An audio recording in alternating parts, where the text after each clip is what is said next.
আজকে সকালবেলা একটা বড়সড় দুর্ঘটনা ঘটে গেল।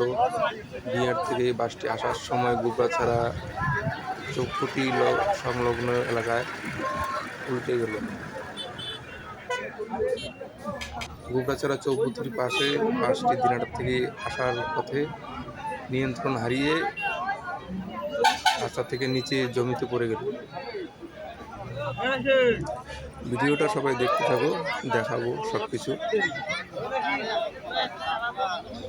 গাড়িটা পাল্টি খেয়েছিল, এখন সবাই গাড়িটাকে সোজা করে দিল ধরে। আর যারা যারা গাড়ির ভিতরে ছিল সবাইকে দিনাটা হাসপাতালে পাঠিয়ে দিয়েছে চিকিৎসার জন্য।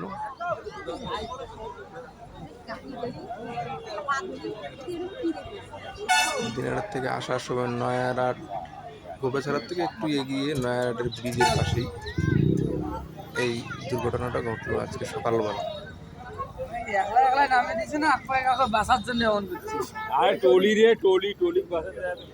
ভিডিওটা দেখতে থাকো, বুঝতে পারবে।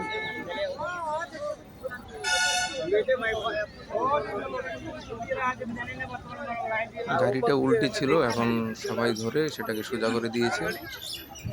গ্লাস ট্লাস সব ভেঙে, একটা কিছু নেই গাড়িতে, সব ভেঙে চুরমার হয়ে গেছে। এই যে দেখতে পাচ্ছেন বাসটাকে, বাসটা বিহার থেকে এসেছিল প্যাসেঞ্জার নিয়ে।